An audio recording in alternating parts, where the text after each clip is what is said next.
Well, one last thing about Idol. Season 6 finalist Chris Sly has a blog, and he recently made headlines for writing a letter to Season 8's contestants. Basically saying, don't expect to be spoon-fed everything. Don't feel like you don't have to work. Just because you were on Idol doesn't necessarily mean success. And it was kind of an instruction manual for what to do now. Do you think that was a good idea? Do you think maybe that was a little harsh? Well, I haven't read the blog, so I can't say whether it was harsh or not. Yeah. I don't know. However, I will say that I think he's got a point from what you've told me. I think he's got a point in terms of not feeling like you're going to be spoon-fed. Really, I think that a lot of people think, and even certainly I thought at one point, oh, I'm on the show, right? I'm in the top 2. I've made it. Right. And it's not the case. Yeah. You only get so far, and that's a lot further than I would have gotten by myself, certainly. But you really have to work very hard. You have to be very careful with the choices you make. And if you look at my career path, from being on the cover of magazines in front of millions and millions of people, and doing an album which didn't have anything to do with me, but I was just like, okay, I'll go with it because you guys got me here, so you're probably going to take me the rest of the way, to doing a movie which I had a blast doing, which is great. And we loved watching it. Yeah, hey, great, thank you. And I still get paychecks in the mail for it, so I really can't complain. But again, it's those choices afterwards. And so those 2 projects in the some people's eyes would have failed.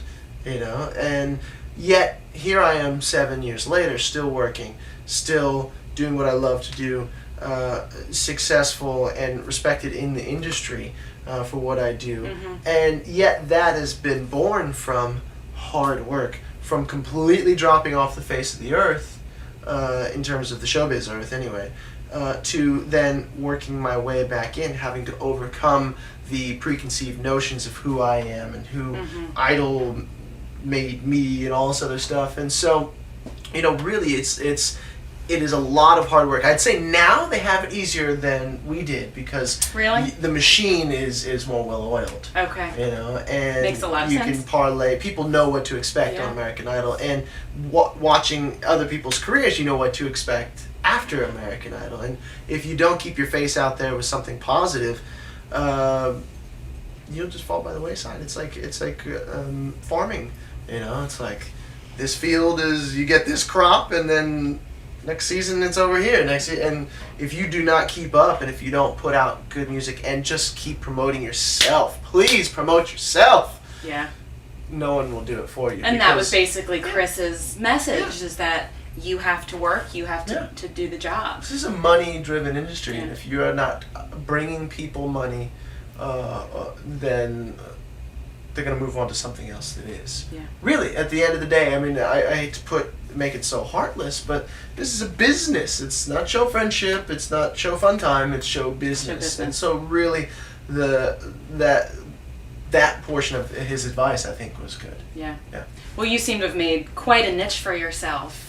Hey, I'm still here. Over the years. Absolutely, here. You're still here, and we're seeing your face all over the place. Saw you at the Emmys, and I gotta say, you're very good at that whole red carpet thing. Thank you. That cannot be an easy job. Well, it's cool. It's live TV for us, and so I don't know. It's easy. We just read the prompter and we talk to people. Yeah. We just get prepared beforehand. We just know who we're gonna interview and have questions. It's a well-oiled machine. It's really a well-oiled machine, and just I feel fortunate that I've had the experience that I've had with AI and over the past 7 years, because being on the carpet and interviewing those people, it's not a reporter celebrity relationship that I have with them.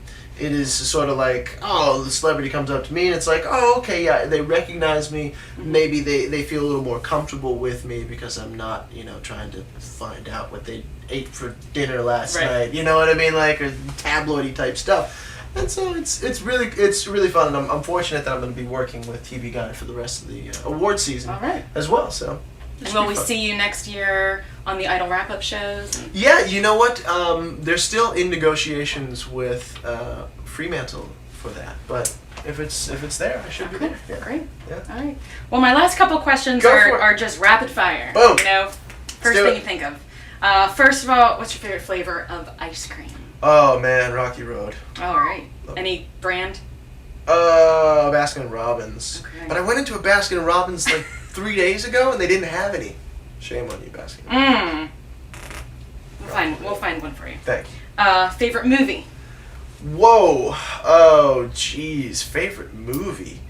Man, I Could pick one from these walls. I know, I right? really could. I really could. Oh, man. That is hard because I You can pass. love movies. I love all kinds of movies. But if I had a favorite movie that I could watch over and over again, oh, man. I mean, one that I drive my wife crazy watching for a while was The Matrix. All three? Yeah, whichever ones came on HBO or Showtime Yeah. or whichever one. I was like, oh, yeah, because, you know, you could watch The Matrix a million times and get a million different things out of it. You know, it's kind of deep. You know? Right. Yeah. Yeah. If you could have a second home anywhere in the world, where would it be? Fiji. Fiji. Oh, beautiful. It's beautiful. Twitter or Facebook? Wow. You know what? I have both accounts, and I am me on both accounts. But I like Facebook better. Okay. I really do, because I can kind of like talk more. Yeah. As you can tell, I like to talk. Yeah. Kind of two different animals, right? It really Yeah. is. But I feel like I'm more flexible with Facebook. Got it. Yeah. Okay. What would your last meal be? Wow. My last meal would probably involve something Italian containing broccoli rabe. 'Cause I Okay. love it. Interesting. I Healthy. love broccoli rabe. Well, healthy, just tastes good. Just tastes Yeah, good. it just Okay. tastes good, you know? If you could go back and live in any past decade, Ooh, wow. what would it be? 60s. Yeah? Yeah, even though it was a Flower tumultuous time. Yeah, I mean, it was a tumultuous time in our country, and it was being torn apart. But at the same time, the music. Yeah, it was cool. If you go back and you think like Jimi Hendrix and the Beatles The and Doors. and the Big Doors, fan. and then, you know, people like Ella Fitzgerald and Frank Sinatra were alive and swinging. Like, it just was cool. It was hip. You know, Yeah, back then, yeah. and the clothes too Good would time. have been cool. I could have gotten away with some ridiculous outfits. Some of the stupid stuff, if you can find pictures of them, burn them. AI now, but yeah, some of the stuff I wore, I think, on the first season would have fit in the 70s. Yeah. I think someone ripped upholstery off a couch from the 60s. jeez. From the 60s, and I wore it as a shirt at one point. Darn this stylist. It's great though. Who cares? Stage outfit, you know. Yeah. Well, thank you again for sitting down with us. My I really pleasure. appreciate it. It was Yeah. lovely speaking with you. Thank you very much. All Nice right. speaking with you. Yeah. And I'm Melissa Davignon for AI Now, and we'll see you next time.